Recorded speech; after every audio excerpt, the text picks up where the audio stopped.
В этом видео я покажу вам сразу несколько эффектных световых схем, а также расскажу об одном очень классном бренде осветительного оборудования. Я знаком с брендом Nanlite достаточно давно, потому что именно у них покупал свои первые световые палки для того, чтобы создавать цветной контент для аккаунтов Photogir и Photogir Russia. А сегодня мы поговорим про более мощное световое решение, а также про очень интересные световые насадки. Поэтому мои видео про свет нужно смотреть обязательно, они не только интересные, но и познавательные. Меня зовут Виктор Брусков, и вы на моем канале The Photogir. Устраивайтесь поудобнее, и мы начинаем.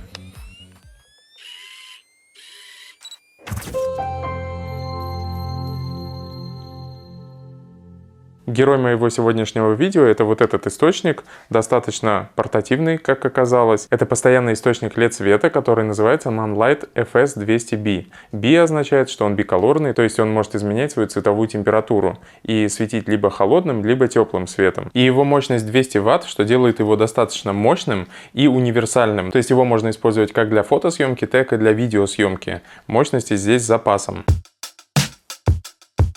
В комплект поставки входит сам прибор, силовой кабель, который вставляется в сеть, и стандартный рефлектор. Что меня вначале немного смутило, это то, что вместе с прибором не шло никакого кофра. То есть я сразу же стал думать, куда мне положить данный прибор. И потом понял, что в принципе он спокойно влезет в мой рюкзак. Так и произошло, этот источник света спокойно поместился в верхнее отделение моего рюкзака, и помимо камеры я спокойно могу носить с собой этот прибор. Он достаточно легкий и поэтому не добавляет прям сильно веса в рюкзаке. Так что этот недостаток, который действительно является недостатком, потому что какой-нибудь кофр они могли сделать для данного прибора, я обратил в пользу и стал его носить с собой на съемке. Что еще круто и что еще делает его более портативным, это то, что у него нет никакого блока питания. То есть просто силовой кабель, который вставляется в розетку. И такой кабель можно найти практически везде, особенно в любой студии, точно никаких проблем с этим не будет. И получилось, что отсутствие кофра и блока питания сделало для меня этот прибор настоящей находкой для того, чтобы всегда носить с собой источник постоянного света. Вот таким образом выглядит весь этот сетап, который я кладу в рюкзак. И плюс дополнительно я еще беру с собой октобокс складной. Он вообще невесомый. Плюс у него как раз есть удобный кофр с двумя ручками. И опять же, из-за того, что он совсем невесомый и быстро складной, что не менее важно, то есть он складывается моментально, меньше чем за минуту он складывается и раскладывается, то это все в совокупности представляет из себя очень мощную связку постоянного света. И даже если мы используем этот прибор в статичных условиях, когда нам не нужно его переносить, им все равно приятнее пользоваться, чем приборами, у которых есть еще отдельный блок питания. Потому что не нужно думать, куда разместить этот блок, подвесить на стойку и так далее. Сразу же просто воткнули прибор в сеть, и он сразу работает. Это действительно очень удобно. Что мне очень понравилось, так это управление. Прибор управляется всего двумя крутилками. Одна у нас отвечает за мощность прибора, а вторая за изменение цветовой температуры. Это очень классно, что они разнесены, потому что иногда бывает, что одна крутилка отвечает и за мощность, и за цветовую температуру, и это доставляет очень много неудобств. Здесь все очень быстро переключается, все логично и понятно. Еще очень понравилось их мобильное приложение NanLink. Оно интуитивное, и смартфон очень быстро подхватывает прибор, то есть как только мы зашли в приложение, все, сразу же прибор отображается, и мы можем начать работу с приложением. Это тоже очень сильно располагает к использованию, потому что иногда, когда приходится связываться с приложением по несколько раз, уже отпадает желание вообще пользоваться приложением. Здесь все очень быстро и легко. И еще мне понравилось то, что в этом приборе есть специальный режим, который отключает кулер полностью, и прибор становится абсолютно бесшумным. Единственное, работает эта штука до 15% мощности, чего в домашних условиях в принципе может и хватить, когда вам нужно получить абсолютно бесшумный осветительный прибор. Шум самого кулера я бы назвал средним, то есть когда прибор вот так установлен, например, с октобоксом на стойке, и вы находитесь непосредственно перед ним, то в петличный микрофон шум этого кулера уже не долетает. Так что я бы сказал, что кулер здесь немного шумноват, но он в то же время действительно не влияет на запись. И учитывая, что здесь есть вот этот режим, который отключает кулер при 15%, которых мне, например, для записи моих YouTube роликов вполне достаточно для комфортной записи, которую не улавливает петличный микрофон. Что мне также вначале не понравилось, но к чему я уже впоследствии привык, так это то, что здесь сразу два фиксатора для держателя. То есть надо сначала открутить один фиксатор, затем другой, и только тогда можно двигать как раз вот этот держатель. Но в процессе эксплуатации мне показалось, что это выглядит очень надежно, потому что сначала я закручиваю один фиксатор, могу все равно продолжить настраивать прибор, и затем вторым фиксатором уже очень надежно затянуть его. И все, и он точно никуда не сдвинется. Так что имейте в виду, если будете использовать этот прибор как портативный, то это может вас немножко напрягать поначалу. Но впоследствии, я говорю, это становится достаточно привычно и удобно. А если вы находитесь где-то в статичном положении, в домашних условиях, либо в какой-то специальной студии, то в принципе вы один раз затянули в одном положении, и потом у вас прибор уже не двигается. Зато затянут он очень и очень надежно. Я провел с этим прибором уже несколько съемок и могу точно сказать, что качеством света я очень и очень доволен, и у него стабильное переключение цветовой температуры, поэтому в плане качества его света я уверен и могу смело рекомендовать этот прибор всем, кому нужен хороший источник постоянного света. Кстати, у Nonlight есть также прибор FS300B на 300 Вт, поэтому посмотрите, вдруг вам нужен прибор еще более мощный, с еще большим запасом света, и тогда вам лучше обратить внимание на 300-ю модель. Она также довольно портативная, и у нее нету отдельного блока питания. Ну и теперь давайте поговорим про светоформирующие насадки. Как я и сказал, они здесь очень и очень интересные. И я уже упомянул складной октобокс. Он действительно классный в том плане, что он быстро складывается и раскладывается. Он идет с очень удобным кофром. Но единственное, меня удивило два момента в плане комплектации. Во-первых, у этого октобокса нет внутренней рассеивающей ткани, которая у нас убирает горячее световое пятно.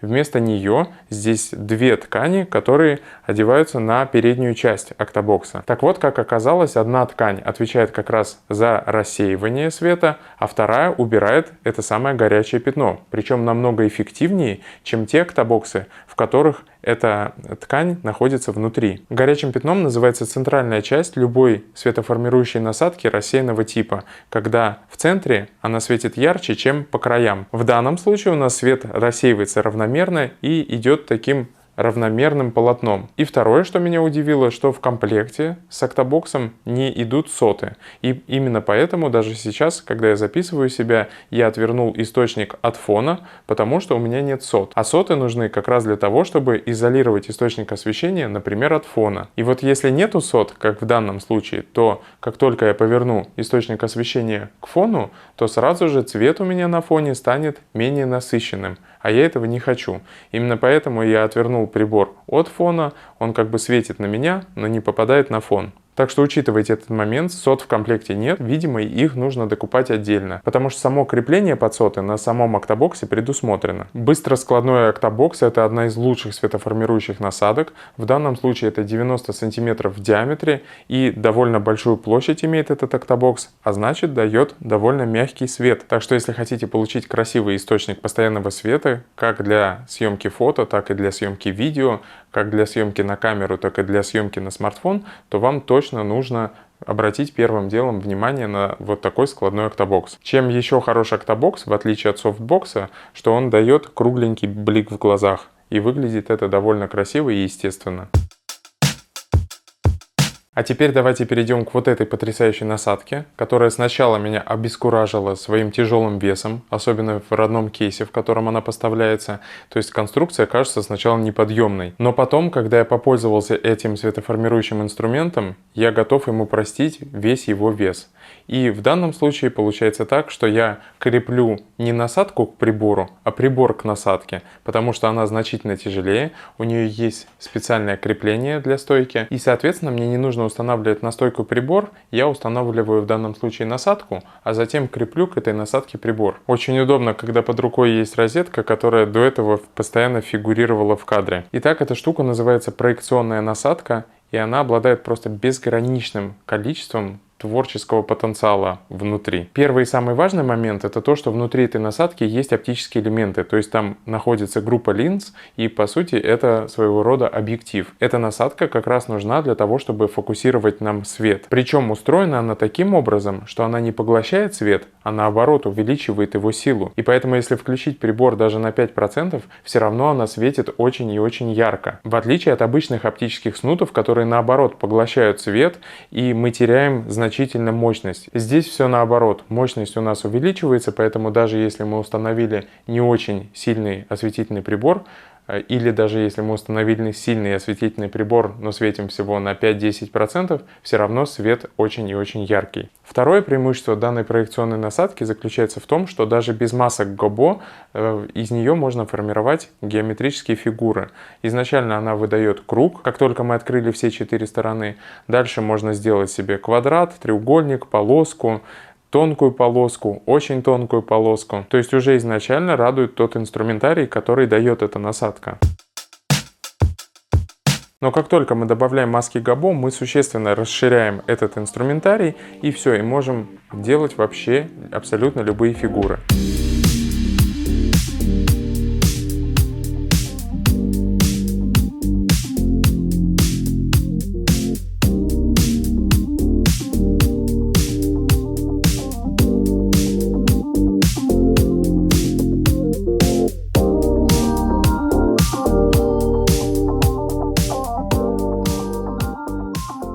В комплекте уже идет определенное количество масок Гобо, но также можно докупить расширенный набор этих масок и получить еще 10 различных фигур.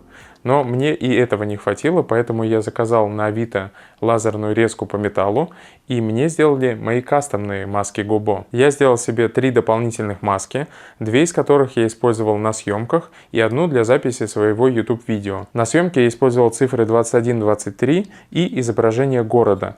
Причем делал я это с использованием цветного фильтра, и город у меня окрасился красным цветом, и получились очень эффектные фотографии. И также изображение города я использовал для записи своего YouTube-видео, где я рассказывал про Sony Alpha 7 IV. Это большой обзор, и если вы его не видели, то обязательно посмотрите это видео, потому что там я показываю, на что эта камера способна при съемке фото, при съемке видео, при съемке пейзажей, портретов и так далее. Но у меня также есть еще и третья маска с изображением летучей мыши из последнего Бэтмена. Сделал я ее специально для предстоящего обзора объектива Helios, который как раз участвовал в съемках самого последнего Бэтмена. Так что обязательно подпишитесь на канал, если до сих пор этого не сделали. Здесь выходит много чего интересного и будет выходить еще очень много всего интересного. Ну и знайте, что если вам не хватает стандартного набора масок Гобо, его всегда можно расширить вот таким образом. Вот как раз сейчас прибор с проекционной насадкой работает всего на 5% мощности. То есть я перевел температуру в теплый световой режим и установил мощность на 5%. И плюс ко всему я полностью отключил кулер, потому что прибор сейчас находится рядом со мной, и он бы сильно шумел настолько, что звук от кулера уже бы попадал в мой микрофон. И если я сейчас включу кулер, то вы сможете, наверное, услышать этот звук. Сейчас кулер работает. И сейчас полностью отключаю кулер. Все, прибор становится полностью бесшумным. И теперь на вот таком красивом фоне самое время рассказать вам о тех съемках, в которых принимал участие как раз Свет Nanlite. И на первую съемку я как раз понес прибор FS200B в своем рюкзаке вместе со складным октобоксом. И там я комбинировал дневной свет и свет от источника освещения. И так получилось, что это был пасмурный день, и если бы я не использовал источника освещения, то картинка у меня была бы довольно серой и блеклой. А благодаря этому источнику и мягкой светоформирующей насадке я смог сделать объем и задать жизни снимкам. И снимал я не просто так, я также перевел прибор в холодную цветовую температуру, потому что за окном было пасмурно и был достаточно холодный свет.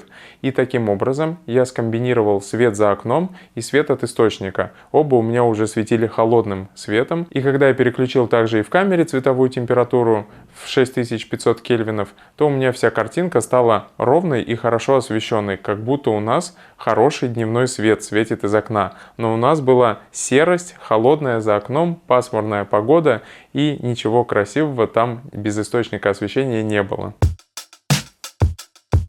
Следующая съемка, которую я провел со светом Nonlight, это уже была творческая съемка, где я использовал как раз свои старые палки световые Nonlight, также использовал проекционную насадку и складной октобокс также задействовал в этой съемке. То есть вся съемка была построена на освещение от Nonlight. И первое, что я сделал, как раз установил маску GoBo с изображением города и установил на проекционную насадку красный цветной фильтр, благодаря чему у меня как раз окрасился этот город в красный цвет, и это создало драматичный фон. А световыми палками я подсвечивал уже непосредственно модель, отдельно от фона.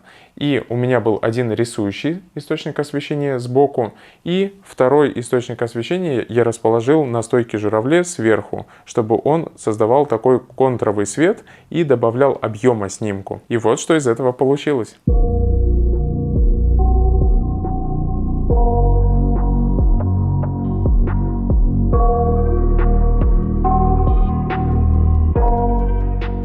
И это уже довольно простая световая схема, несмотря на то, что мы использовали целых 3 источника освещения. Но следующую световую схему я сделал еще проще. При помощи проекционной насадки я сделал шахту света, которая имитировала открытую дверь, из которой идет свет.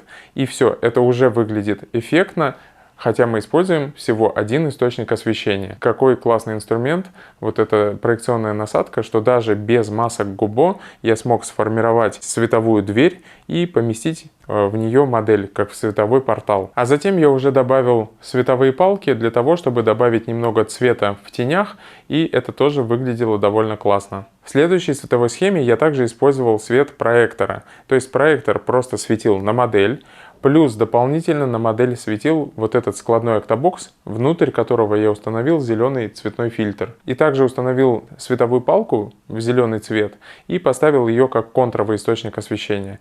И получилось, что у нас рисующий источник освещения — это октобокс с зеленым цветным фильтром, плюс акцентный свет, падающий на лицо из проектора, и контровый источник освещения — это всего лишь одна световая палка. И все получается круто не только на камеру, но также и на бэкстейдже выглядит очень эффектно, и при съемке на iPhone тоже выглядит классно. То есть этот цвет универсальный, потому что он постоянный. И им просто пользоваться, потому что ты сразу видишь, куда падает свет.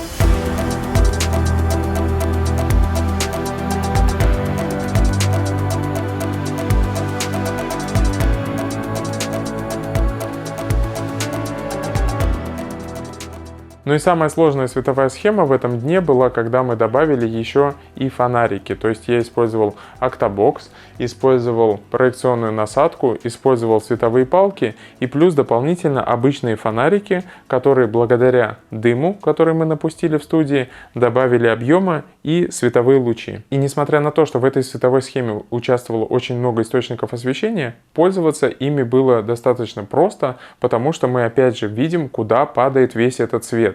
В отличие от тех же вспышек, где нам нужно все подстраивать при помощи пилотного освещения, и делается это все намного сложнее. С постоянным светом это было довольно просто. Я видел то количество света, которое поступает прямо сейчас мне в камеру, и поэтому мог подрегулировать любой из этих источников освещения на ходу.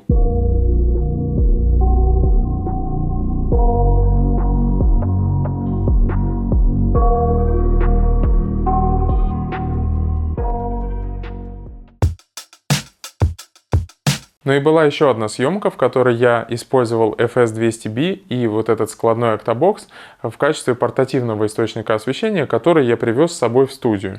Потому что бывает так, что приходишь в студию, а там нет постоянного света, и в этих случаях как раз выручает вот такое решение. То есть я кинул в рюкзак этот прибор, взял с собой окту в чехле и пришел в студию. Получил постоянный источник света, а мне нужно было записывать видео и снимать фото.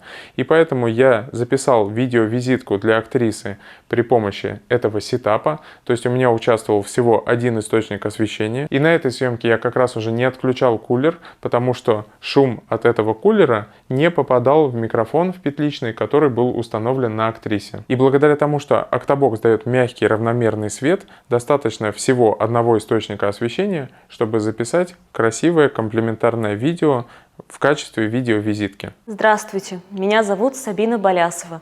В 2022 году я окончила ГИТИС, факультет эстрады, актерское отделение, мастерская Надежды Георгиевны Бабкиной. Что могу добавить под конец, это то, что качество всего осветительного оборудования от Nanlite находится на очень высоком уровне. То есть сами материалы на ощупь, тактильно, в использовании мне очень нравятся, и этим светом хочется пользоваться. Плюс из-за той портативности, которую я описал в самом начале видео, я использую этот прибор постоянно и на выездных съемках, и на съемках даже в домашних условиях. Как раз потому, что мне не нужно подключать отдельный блок питания, я просто сразу воткнул прибор в сеть, и он готов к использованию. А я очень не люблю лишние телодвижения, особенно касающиеся оборудования, тем более осветительного оборудования, потому что иногда хочется записать что-то быстро, качественно, и чтобы не доставляло каких-то неудобств. Поэтому, когда есть решение, которое ты можешь использовать сразу, быстро и без проволочек, его и хочется использовать. На этом у меня, пожалуй, и все. Если у вас остались какие-либо вопросы, вы по традиции можете оставить их в комментариях, и я с удовольствием на них отвечу. Также подписывайтесь на канал, если до сих пор этого не сделали, и поставьте колокольчик, чтобы получать уведомления о новых видео. И всего вам доброго!